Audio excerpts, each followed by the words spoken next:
Assalamualaikum warahmatullahi wabarakatuh. Salam sejahtera, Shalom, Om Swastiastu, Namo Buddhaya, salam kebajikan, Rahayu Rahayu. Yang saya hormati Pak Gubernur dan Pak Wakil Gubernur Lemhanas, yang saya hormati para peserta P4N dan P3N. Ini tadi saya kira luar biasa sekali, dua paparan yang disajikan tadi, banyak menyinggung masalah AI, hilirisasi, dan saya dengar ini sudah muter dan menerima pembekalan dari kurang lebih 13 instansi ya Pak Gubernur ya. Saya kira luar biasa. Tapi coba ini Pak, minta wireless mic dong Pak. Kan sudah bertemu dengan menteri-menteri, instansi-instansi terkait, mungkin ada masukan-masukan Pak yang lebih detail, yang lebih strategis terkait ini. Mungkin ada beberapa kementerian yang roadmap-nya harus dirubah atau roadmap-nya belum begitu detail. Coba seperti apa? Ini hari ini kita diskusi aja. Monggo, silahkan. Ada mic wireless. Siap. Mari silakan. Siap. Terima kasih izin Bapak Wapres RI. Kami izin memperkenalkan diri. Saya Laksamana Pertama TNI Arif Badrudin, peserta dari P4N. Ya, silakan Pak. Siap. Kami telah menerima banyak arahan dari Menteri-Menteri Kabinet RI dan ada satu saran yang bisa kami usulkan. Yang pertama, kami belajar tentang geopolitik di Lemhanas Pak.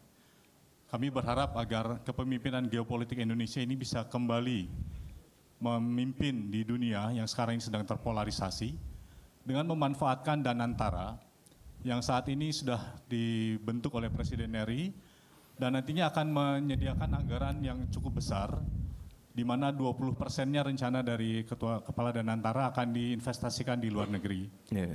Nah, untuk itu kami menyarankan agar investasinya ini di negara-negara non-blok dalam bentuk teknologi AI. Kebetulan kami S3-nya tentang model pelatihan AI, Pak. Siap. Sehingga kita bisa menyiapkan para generasi muda kita yang merupakan bonus demografi Indonesia, dilatih tentang AI, dilatih tentang fintech.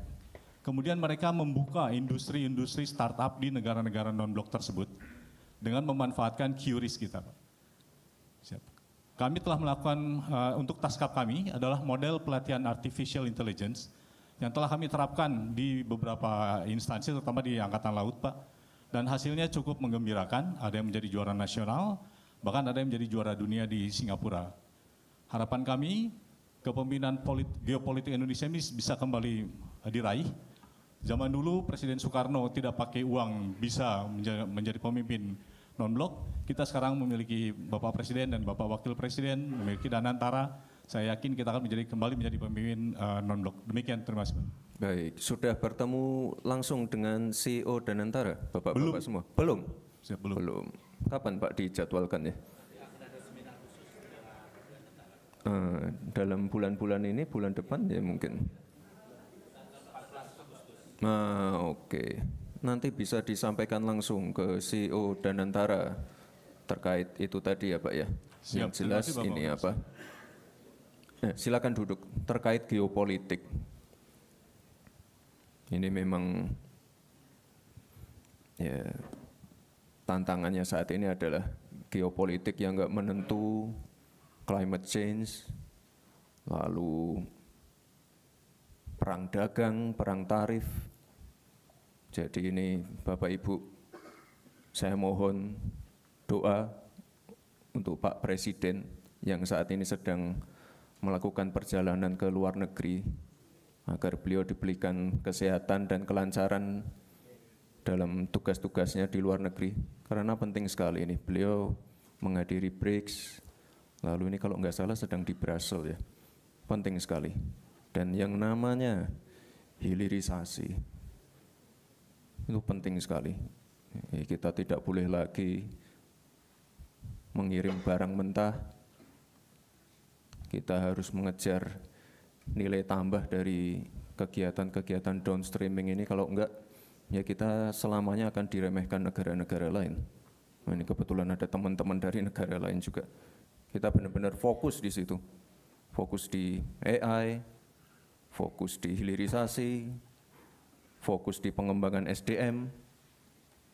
Di bulan ini Pak Presiden juga akan segera meluncurkan sekolah rakyat, meluncurkan koperasi merah putih. Nah, ini untuk menghadapi tantangan-tantangan ke depan. Geopolitik, Rusia, Ukraina, Israel, Palestina, Israel, Iran, perubahan iklim. Kemarin juga Jakarta, Bekasi, Tangerang, saya baru pulang dari Tangerang juga banjir. Ini harus ditindaklanjuti juga. Banjir, kekeringan ekstrim, lalu masalah perang tarif. Ini kita sedang bernegosiasi juga. Disrupsi teknologi, AI, blockchain, kripto. Nah, ini saya harap nanti Bapak Ibu semua lebih aware dengan tantangan-tantangan ini. Jadi fokus kita, fokus Pak Presiden, ini sudah jelas. Hilirisasi, swasembada energi, swasembada pangan, energi baru terbarukan. Nah, kemarin Pak Presiden baru aja meresmikan juga salah satu fasilitas besar di Karawang, pabrik baterai. Ada juga beberapa bulan lalu pabrik pemurnian logam mulia.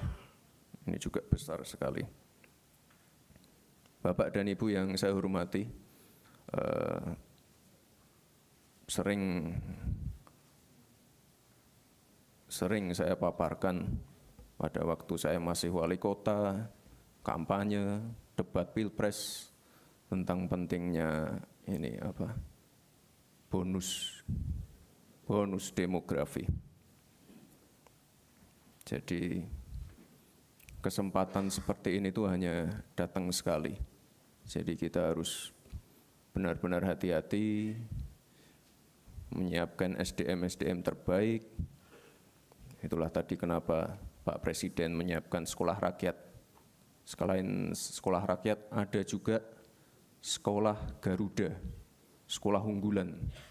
Ini beliau benar-benar menyiapkan SDM kita. Kalau di negara-negara lain ada krisis populasi, ada fenomena aging population seperti Jepang, Korsel, ya kita harus bersyukur. Ini kita sedang mendapatkan bonus demografi. Jadi kita mengubah future challenge menjadi future opportunity. Tapi kita harus hati-hati sekali. Swasembada energi. Bapak Presiden di setiap kesempatan, di ratas, di sidang kabinet, beliau selalu menyampaikan kemandirian pangan dan energi itu penting, di mana ini adalah masalah kedaulatan kita sebagai bangsa.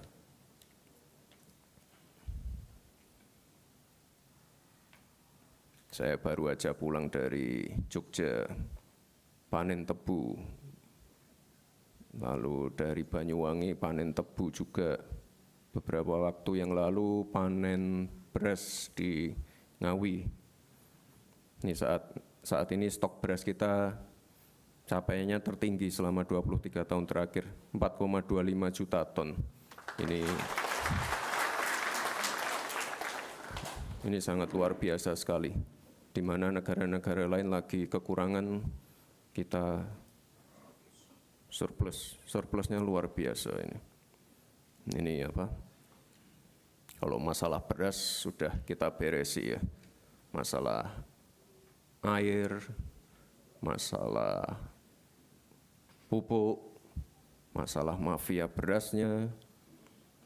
Ini kita ada 145 regulasi yang dipangkas terkait distribusi pupuk. Nah ini nanti saya titip Pak Gubernur, Pak Wakil Gubernur, ini terkait ya bukan hanya di pertanian saja mungkin nanti kalau bertemu dengan lembaga-lembaga instansi lain, ini saya mohon yang namanya aturan-aturan yang berbelit-belit, aturan yang tumpang tindih, nah ini para peserta pendidikan ini harus bisa memberikan masukan-masukan. Kita pengen yang cepat-cepat aja. 145 regulasi dipangkas. Ada 53 bendungan baru dibangun. Ini untuk mengairi lahan-lahan pertanian. Ada 366.000 kilometer jalan produksi di desa-desa telah dibangun juga. Telah dialokasikan juga anggaran pembangunan dan perbaikan irigasi untuk mengairi 2 juta hektar lahan pertanian. Nah ini penting juga ini yang terakhir. R&D di beberapa tempat ini sudah memanfaatkan drone untuk penyiraman pupuk, pestisida, dan juga AI untuk mengecek pH tanah. Ini penting sekali. Dan juga nanti saya mohon Bapak Ibu semua untuk selalu melibatkan anak-anak muda. Soalnya di sektor pertanian ini mulai berkurang anak-anak mudanya. Padahal sebenarnya kalau kita lihat itu kesempatannya banyak sekali anak-anak muda, terutama anak-anak muda yang aware dengan teknologi AI dan lain-lainnya. Anak-anak muda yang benar-benar pengen fokus ke R&D. Ini ada yang dari Sumatera Utara mungkin? Sumatera Utara ya Pak. Saya kapan hari itu ke Hubang Hasudutan, Humbahas. Di sana ada pusat research dan di sana kita menemukan yang namanya kemenyan. Saya pernah bicara itu masalah hilirisasi kemenyan. Banyak yang ketawa.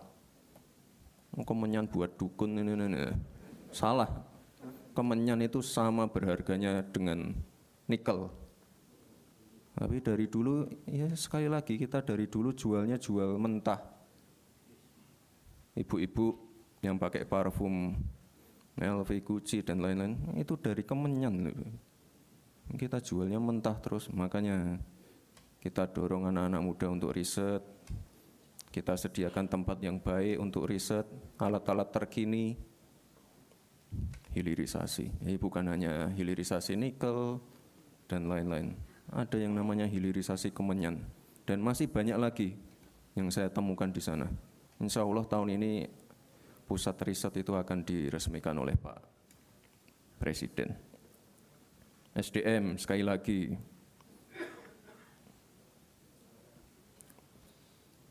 Sekarang kan sudah ada program MBG, ada CKG. Kemarin kalau saya cek terakhir untuk cek pengecekan kesehatan gratis itu sudah ada sekitar 10 juta orang yang memanfaatkan program ini. Penting sekali untuk deteksi dini. Jadi di usia dini sudah teridentifikasi penyakitnya apa, jadi pengobatannya lebih awal sehingga nanti angka harapan hidup bisa lebih tinggi. Sekolah Garuda, sekolah rakyat, dan juga program-program seperti KIS, KIP ini tetap akan dilanjutkan. Minggu ini program-program seperti BSU untuk warga yang gajinya di bawah UMR ini juga akan segera disalurkan. Lalu di sekolah-sekolah SD, SMP, SMA nanti ada kurikulum pelajaran pilihan, pelajaran coding dan AI di sekolah-sekolah. Ini penting sekali. Pak Presiden malah mengusulkan pelajaran matematika di tingkat TK. Penting sekali. Dan juga di tahun ini ada sekitar 19 T untuk merenovasi sekolah-sekolah yang rusak. Jadi Pak Presiden ini benar-benar punya concern yang sangat tinggi terkait pendidikan dan SDM kita. Mungkin ada yang mengusulkan lagi untuk masalah SDM, pendidikan, Bapak Ibu. Gantian yang ibu-ibu. Minta mikrofon, Mas. Silahkan. Baik, terima kasih Bapak Wakil Presiden yang kami banggakan. Saya Kartini, perwakilan dari Majelis Ulama Indonesia. Saat ini kita melihat bahwa pendidikan ini sangat penting dan memang kami berharap hilirisasi ini juga mulai dari sekolah-sekolah yang ada di Indonesia.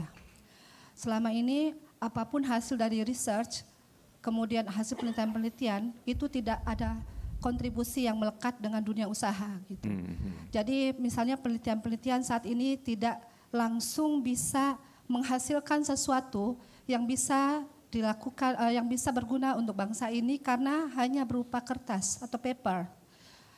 Dana-dana untuk penelitian, dana-dana untuk melakukan research itu sangat kecil sekali gitu. Nah, berharap hilirisasi ini juga, ini kaitannya juga dengan dunia pendidikan. Seperti yang tadi Bapak sampaikan, mulai dari pendidikan paling dasar, misalnya dari TK, PAUD, kemudian SD, SMP, SMA, ini juga memungkinkan untuk bisa dikembangkan lebih kuat lagi. Saya beberapa kali kunjungan ke luar negeri mewakili dari Indonesia kaitannya dengan pendidikan yang ada saat ini. Kami berharap memang dilibatkan dengan program hilirisasi ini. Sekaligus ke depan itu hilirisasi ini juga melibatkan dari kementerian yang ada, dari Kemendikdasmen, Kemendristekdikti dan Kementerian Agama yang di sana juga ada ribuan sekolah-sekolah kita. Bagaimana lembaga pendidikan kita akan maju karena kita berharap ada sentuhan-sentuhan yang saat ini dari hilirisasi ini yang kemudian bisa didanai oleh Danantara dan dari semua aspek yang ada. Itu yang kami harapkan. Dan yang terakhir adalah hasil-hasil produk yang kemudian yang dikembangkan di dunia pendidikan itu juga bisa kolaborasi dengan dunia usaha. Itu yang kita harapkan dari beberapa kali dari diskusi yang ada. Dan terakhir ini adalah banyak sekali dari teman-teman ini adalah para ahlinya dari dunia pendidikan. Mudah-mudahan Bapak bisa berkenan ke depan ini juga dilibatkan. Terima kasih. Assalamualaikum warahmatullahi wabarakatuh. Waalaikumsalam. Ya, itulah kenapa tadi saya menyinggung sedikit masalah R&D research yang ada di Humbas tadi, Bu. Nah, kita ke depan pengen ada lebih banyak lagi tempat-tempat seperti itu. Itu tadi saya bicara masalah yang di Humbas itu Kemenyan, lalu Pak Presiden juga sudah memberikan target ke CEO Danantara. Ini kan kita lagi kenceng-kencengnya nikel, baterai untuk EV. Nah, ke depan nanti Pak Presiden sudah menargetkan juga kita harus punya EV asli dari Indonesia. Jadi kalau sekarang saya dan Pak Presiden pakainya mobil maung dari Pindad, nah ini ke depan akan kita kembangkan lagi. Dan ya sekali lagi Ibu, kita nggak boleh ketinggalan dari negara-negara lain. Anak-anak muda, usia produktif, nah ini yang harus kita dorong terus. R&D penting, tapi R&D yang harus di follow up dan bisa memberikan multiplier effect yang baik ke masyarakat. R&D, ketemu formulasinya, produk unggulannya apa, ini yang harus dikejar terus. Jadi tidak bisa berhenti di R&D-nya saja, tapi harus benar-benar jadi produk unggulan kita. Sekali lagi Bapak Ibu, saya mohon dukungannya untuk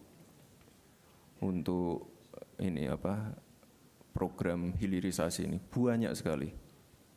Kalau kita bicara masalah yang ada di laut, hilirisasi, rumput laut banyak, produk turunannya banyak. Tapi sekali lagi kita dari dulu tuh ngirimnya barang mentah. Ikan-ikan kita harusnya kita dari dulu bikin cold storage, bikin industri pabrik pengalengan. Ini yang kita kejar sekarang. Baik Bapak Ibu yang saya hormati,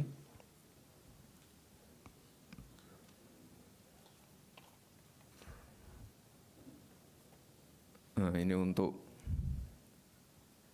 menjaga daya beli, menjaga perputaran ekonomi di tingkat masyarakat.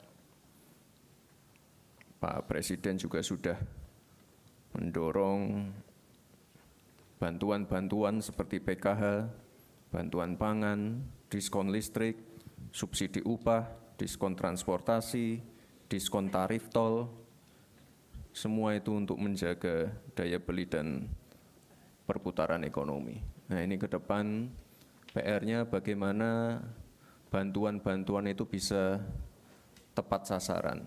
Ya sekali lagi digitalisasi, AI. Kemarin ada berita itu apa itu yang lagi rame, apa penerima bansos rekeningnya untuk judul, nah gimana itu? Atau banyak yang fiktif dan lain-lain tidak tepat sasaran. Ini pentingnya digitalisasi. Kalau tidak salah itu nanti di bulan depan pas 17 Agustus Pak Presiden juga meluncurkan ini apa? Digital ID ya. Jadi biar ini apa? Yang namanya apa bantuan-bantuan, bansos-bansos itu bisa tepat sasaran semua. Sedang kita perbaiki Bapak Ibu. Lalu kemarin kami juga di berbagai kesempatan Banyuwangi, Bondowoso, di Sleman, mungkin Bapak Ibu udah tahu yang namanya program PNM Mekar. Udah tahu ya Bapak Ibu ya, PNM Mekar ini program lama, tapi dilanjutkan. Saat ini nasabahnya ada 17 juta. Plafonnya enggak tinggi-tinggi banget. 5 juta, 10 juta, tapi semuanya ibu-ibu.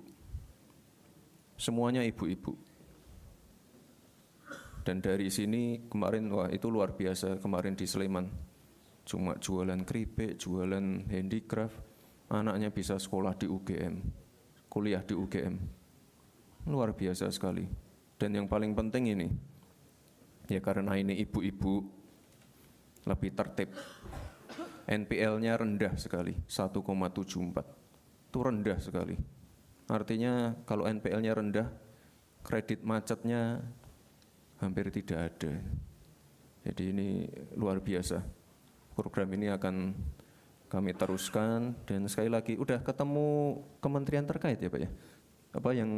Yang BUMN PNM Mekar udah pernah ketemu. Ini bagus ini program yang bagus. Dan sekali lagi ibu-ibunya jadi mandiri semua. Dan yang saya paling senang itu NPL-nya rendah. Ya ini nanti kalau ada masukan-masukan dari Bapak Ibu semua silahkan. Ini program yang akan kami lanjutkan terus. KUR, PNM Mekar. Lalu di tanggal 19 atau 20 besok Pak Presiden setelah pulang dari luar negeri akan meluncurkan koperasi merah putih. Ini untuk memperkuat ekonomi di desa dan juga pemerataan ekonomi.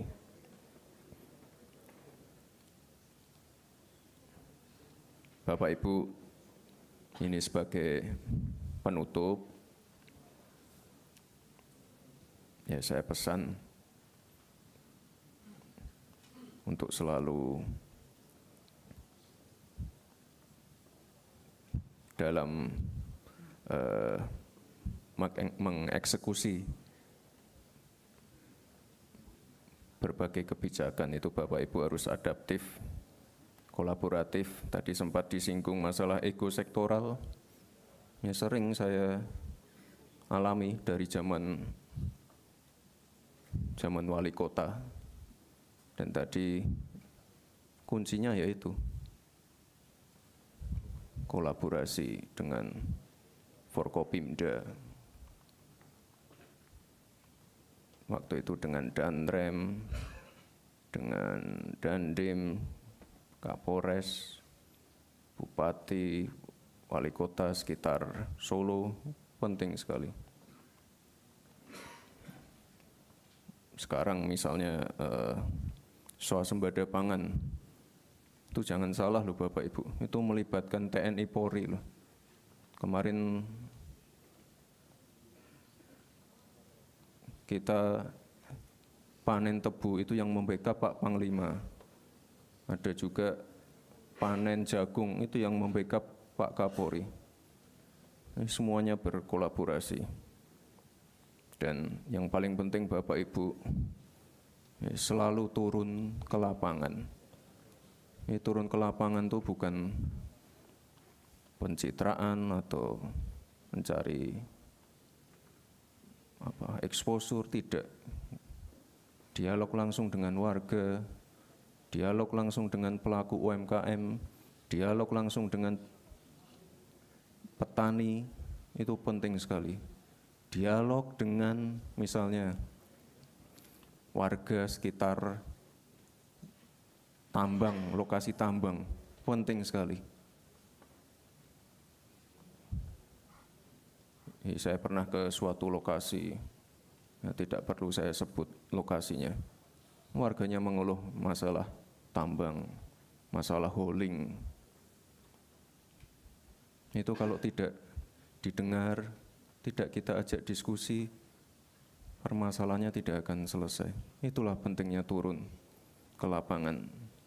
Ya, turun ke lapangan ada yang mungkin bawa wartawan, bawa fotografer, tapi harus sering ke lapangan juga tanpa membawa kamera.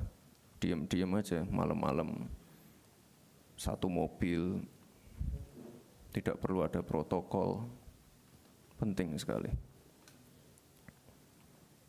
Bapak Ibu yang saya hormati, kita harus satu visi, satu tujuan, satu komando, mewujudkan visi, misi, program dari Bapak Presiden.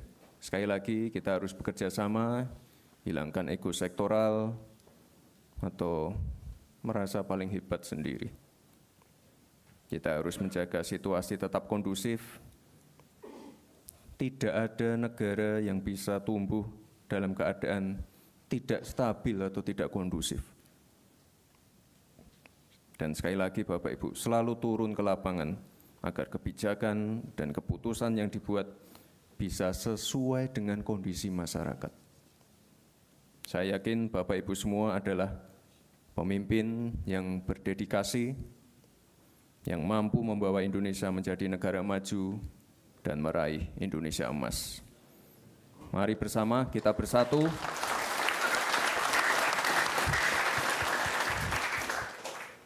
Mari bersama kita bersatu membangun bangsa yang kita cintai ini.